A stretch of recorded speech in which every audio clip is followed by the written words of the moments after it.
হার্টের সমস্যা এখন ঘরে ঘরে। অনেক ক্ষেত্রেই এই সমস্যা দেখা দেয় নীরব ঘাতকের মতো।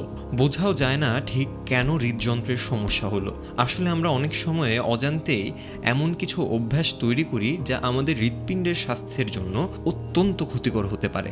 এই অভ্যাসগুলো ধীরে ধীরে আমাদের হৃদযন্ত্রকে দুর্বল করে দেয় এবং হৃদরোগের ঝুঁকি বাড়িয়ে তোলে। তাই আজ এমনই কিছু কারণ সম্পর্কে আমরা বিস্তারিত জেনে নেব। কারণগুলোর মধ্যে প্রথমে উঠে এসেছে অপর্যাপ্ত ঘুমের কথা। প্রতিদিন পর্যাপ্ত ঘুম না হলে উচ্চ রক্তচাপ, স্থূলতা এবং ডায়াবেটিসের ঝুঁকি বেড়ে যায়, যা হৃদরোগের প্রধান কারণ। প্রাপ্তবয়স্কদের জন্য রাতে 7 থেকে 8 ঘন্টা নিরবিচ্ছিন্ন ঘুম জরুরি। অনেকেই কাজের চাপ বা অন্যান্য কারণে নিয়মিতভাবে এর চেয়ে কম ঘুমান, যা অজান্তেই হার্টের ক্ষতি করে। দ্বিতীয়ত, দীর্ঘক্ষণ বসে থাকা। একটানা অনেকক্ষণ বসে থাকার অভ্যাস, বিশেষ করে যারা ডেস্কে কাজ করেন, তাদের এই অভ্যাস হৃদরোগের ঝুঁকি অনেক গুণ বাড়িয়ে দেয়।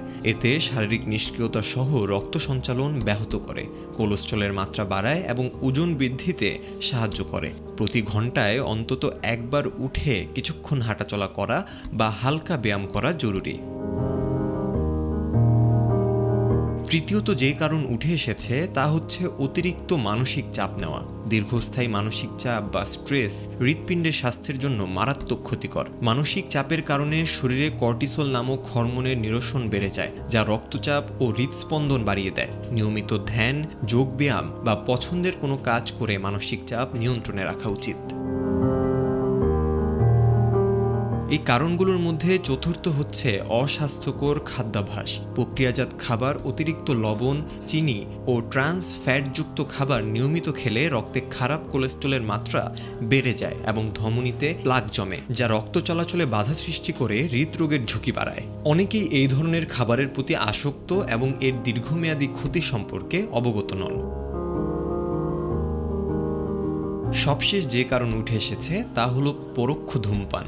ধূমপান যে সরাসরি হার্টের ক্ষতি করে তা প্রায় সকলেরই জানা, কিন্তু অনেকেই নিজে ধূমপান না করলেও পরোক্ষ ধূমপানের শিকার হন, যা সমানভাবে ক্ষতিকর।